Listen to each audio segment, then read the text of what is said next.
Grant, a loving mother, a successful businesswoman, and a victim of a horrible crime carried out by her own husband.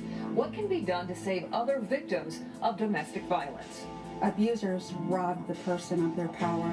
Now, on the 10th anniversary of her death, we honor Tara's life, her legacy, and take a look back at the disturbing case that captured the attention of many. Stephen's idea or motive there was to get somebody as close to the crime scene without revealing what he had done.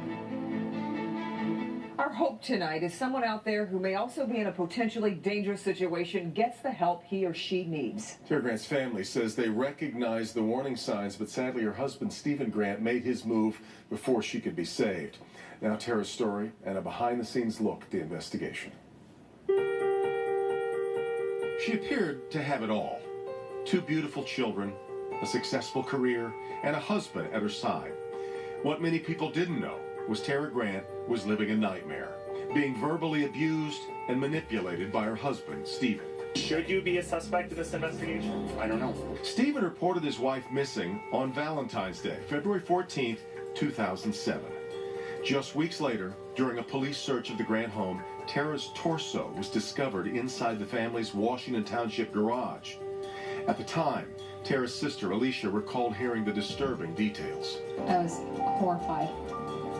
I think I let her scream. Grant was ultimately convicted of second-degree murder. Tara and Stephen's children, Lindsay and Ian, moved to Ohio to live with Alicia and her family. Today, they're both thriving despite their past. They're also involved in Tara's Walk, a yearly event held in Macomb County to raise money for domestic abuse programs. This is a photo of them at last year's walk. They decided to use that grief to channel that the intensity of those feelings into trying to raise awareness about domestic violence. Sue Coates is the CEO of Turning Point, an agency that helps victims of domestic violence. Just exemplary that her children are very involved in domestic violence prevention, as well as Alicia. The Grant case is a textbook example of how an attacker works to gain control.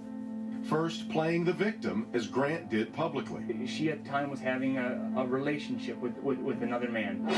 It was mostly on the phone. Then later, faking concern, hoping to gain sympathy from others. If Tara is out there, what would you say right now? Call the sheriff's office. Don't you want him to call you? Our Hank Winchester covered the case from beginning to end. I didn't think that we were going to have a happy ending, but I never expected anything like that. As the investigation played out, Grant called Hank up to 20 times a day. He became obsessed with trying to control the media message. He was asking questions about how did I look on TV? Is it going to be strange if I get my hair cut? Is it okay if I go shopping? What few know is things took a disturbing twist just hours before Tara's torso was discovered. Grant was desperate to get Hank to his home and asked to be interviewed in his garage. As we were pulling up, we'd received some information that the police were going to begin searching the home. Stephen had been removed from the house, and within a short time, we had learned that portions of Tara's body were found in the garage. In talking with psychologists and therapists afterwards, it seems like Stephen's idea or motive there was to get somebody as close to the crime scene without revealing what he had done. Grant is locked up in Ionia. He sent this never-before-seen letter to Hank 5 years ago. He's still watching the local news as he sits in prison. But today, Stephen has no power, no control, no one to manipulate.